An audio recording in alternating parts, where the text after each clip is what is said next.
Alright, so this is going to be lesson 3.1. We're going to be talking about parallel lines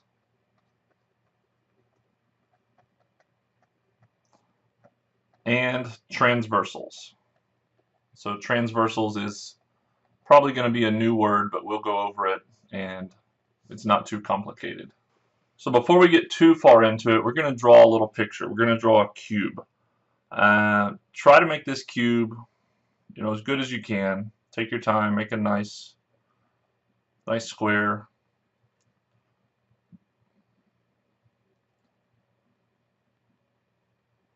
And what we're simulating here by drawing this cube is a bunch of different planes. And so think about each flat surface of the cube as a different flat plane that we can draw lines in or things like that. So here's our cube, and if you need to pause it to take the time to make yours a little better, go ahead. You want to think about each of these cubes. So I'm going to look at just the front square. This front square represents one plane, and this idea that a plane goes on forever, is something we need to keep fresh in our mind. So this edge of this plane right here would really go on forever in every direction, right? And then over on this edge of the same plane, same deal, it would go on forever in every direction. So you can kind of symbolize that by putting a little line on each side and showing that it goes forever. It's going to go up forever and going to go down forever. But then also, it's going to go to the left and the right forever too, right? So it's going to extend out this way indefinitely. Okay, so that's kind of a way we can represent multiple planes all going in different directions. Now, you could go ahead and go through here and color at all these lines.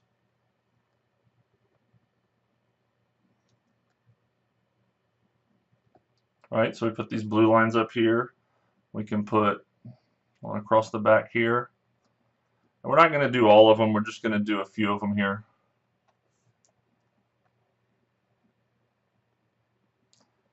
And the colors don't really mean anything, so don't get worried about doing the same colors I do or anything like that. I'm just using different colors to kind of break up the picture. And we could also do these dotted lines, but I don't want to mess up our picture too much. Okay, so when we look at this picture, hopefully we can see that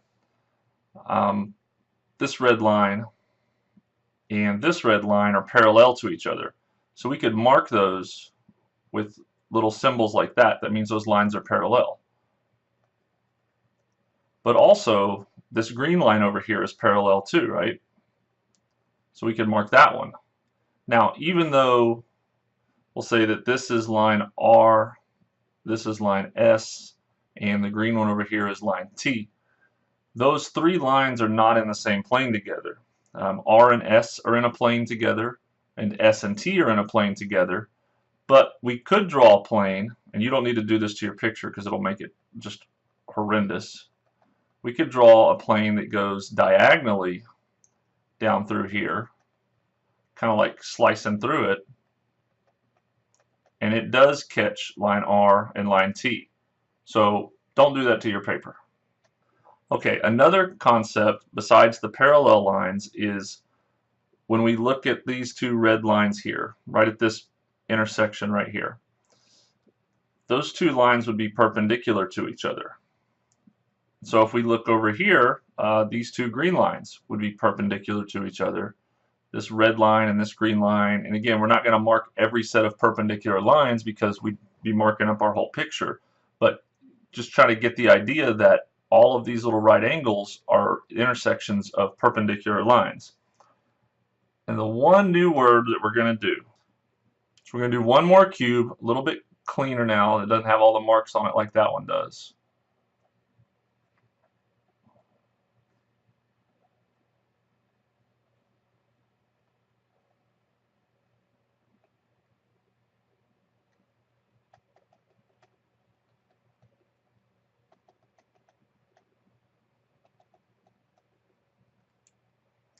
and we're going to label this cube. So this vertex right here, this corner is point where these three line segments come together is going to be A, here's B, here's C, and D, and then we're going to go around the bottom and do E, F, G, H. And what we're going to look for is something called skew lines. So first I'm going to highlight right up here this line. And so you would name this line AB, right? So that's line AB. Now, there's lots of lines in this picture with AB, right? There's parallel lines right here. There's perpendicular lines right here. But there's another type of line called a skew line. And a skew line is a line that's not parallel, not perpendicular, and not in the same plane. So an example would be this one right here. So line AB and line DG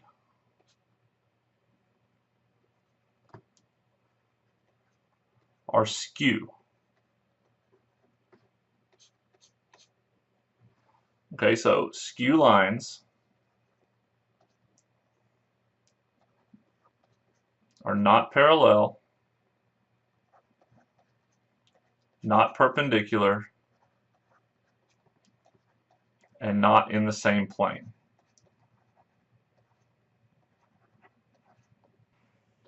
All right, we're going to talk about the other word that I said at the top that you may not have heard before or you may not know, and that's transversals.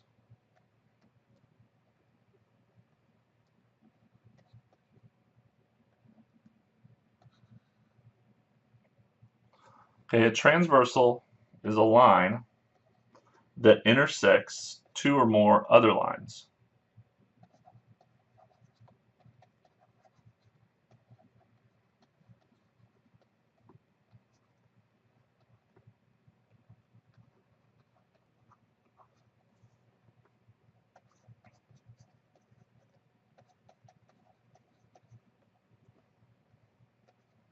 So we're going to draw a quick picture here, and this is a picture that you're going to get really used to working with and really used to drawing. So I'm going to draw two lines.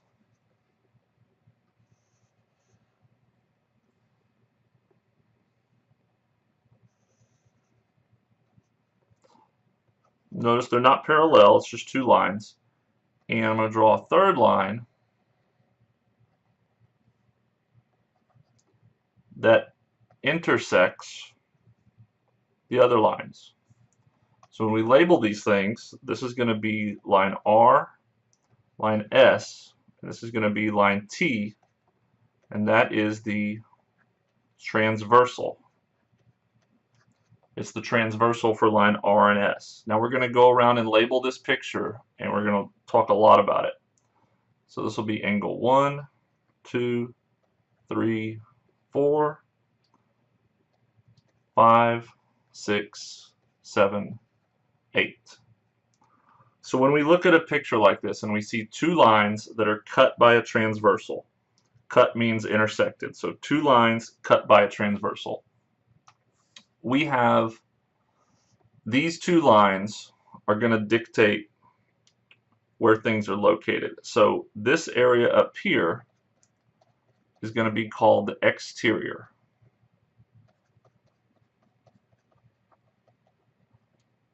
And that's because it's on the exterior of the two lines R and S. So that means this is also exterior.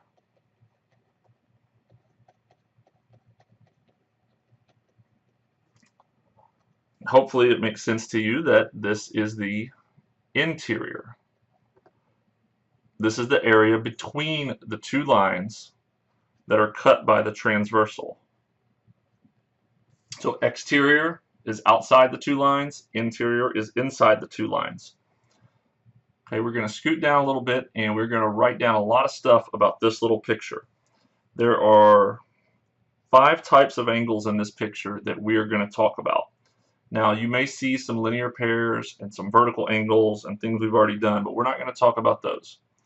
We're going to talk about, first off, something called corresponding angles.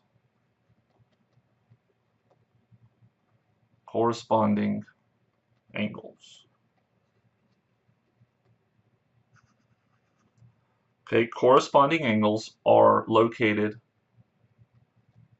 on the same side of our lines, and they're on the same side of our transversal. Okay, another way of thinking about that is that they're in the same location. So if we look up at our picture here, we want to look for lines that are on the same side of the lines, meaning on the top or the bottom or the left or the right, and on the same side of the transversal. So we look at our lines here, R and S, and we're looking for angles that are on the same side. So we'll look at the top. So 1 and 2 are on the top of line R. Down here, 5 and 6 are on the top of S. So that's same side of the lines. Now, same side of the transversal means on the left side or the right side of this transversal. So line 1, angle 1, is on the left side of the transversal, and it's on the top side of the lines. Angle 5 is on the left side of the transversal, and it's on the top side of the lines. So angle 1 and angle 5 are corresponding angles. And also, if we look at angle 2, it's on the top of line R and on the right of the transversal. Angle 6 is on the top of line R and on the right of the transversal. So it's a corresponding angle with angle 2. And angle 3 goes with angle 7, and angle 4 goes with angle 8. Those are corresponding angles. They're angles in the same position, in the same spot. The next kind we're going to do are called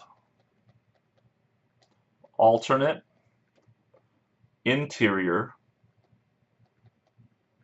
angles.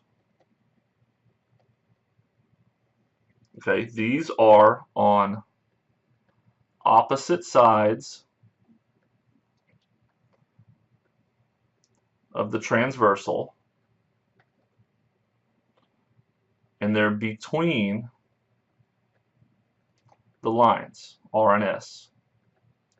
So alternate means opposite sides, interior means between or inside. So if we look up at our picture and we look at angle 3, well, angle 3 is on the left side of the transversal, right? So its alternate side is going to be an angle that's on the alternate side of the transversal. Now angle 4 makes a linear pair with angle 3. We've already discussed linear pairs. So we're going to be looking at angle 6. Angle 3 and angle 6 are alternate interior angles. So angle 3 and angle 6. And our other pair would be angle 4 and angle 5.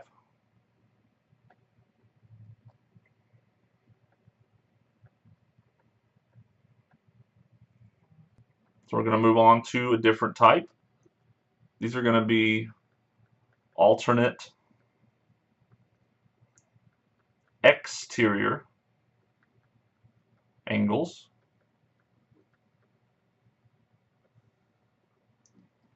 Again, alternate is going to mean opposite sides of the transversal. And exterior is going to mean outside the lines. So let's take a look at something that's on the outside of the line. So we'll go back to angle 1. So angle 1, now the opposite side of the transversal would be over on this side. So 2, 4, 6, and 8. Outside of the lines would be 2 and 8. And remember, 2 is a linear pair. We've already done linear pairs. So we're going to be looking at angle 8. So angle 1 and angle 8 are alternate exterior angles. And then also angle 2 and angle 7. So angle 2 and angle 7. All right, now we're going to move down to the last two. They're very similar to each other, but very different than these three. So the first one is going to be same side interior angles. And if you haven't guessed, the other kind is going to be same side exterior angles.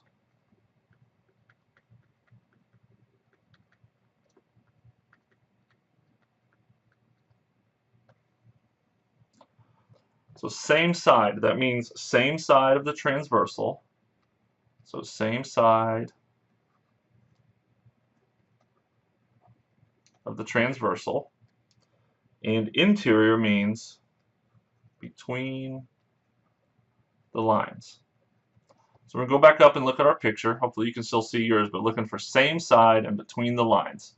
So between the lines is in this region, the interior region. And the same side of the transversal would be angle 3 and angle 5.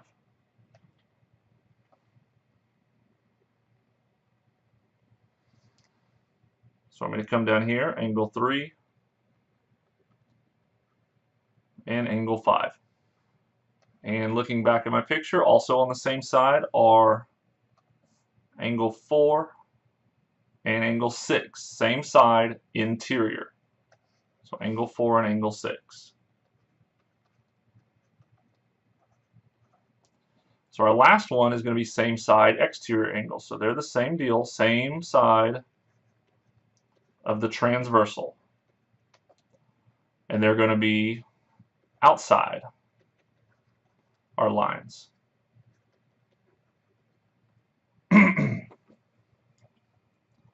So if we look back up at our picture, same side of the transversal is 1, 3, 5, and 7.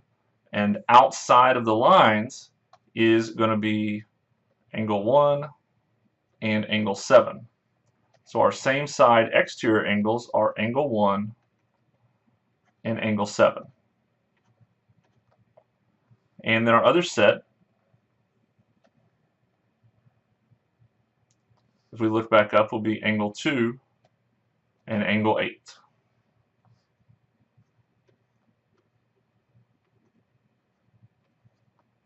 All right, so that is all the different types of angles that we need to learn about parallel lines and transversals. We're going to do a lot with these, so make sure that you can identify them all. You want to be able to go very quickly, and I'm going to draw a quick little just sketch in each one of these boxes now. Okay, this is the picture we want to get used to working with. 2 lines and a transversal. 2 lines and a transversal. And I'm going to go quickly through here and we're going to color. So corresponding angles are like this and this. They're in the same spot. Alternate interior angles. Alternate sides of the transversal in between the 2 lines. Alternate exterior angles. Alternate sides of the transversal outside of the 2 lines. Same side interior. Same side of the transversal inside the 2 lines. And same side exterior is same side of the transversal outside the 2 lines. So you're looking for angles in those locations. So try to memorize those and we will work more with them tomorrow.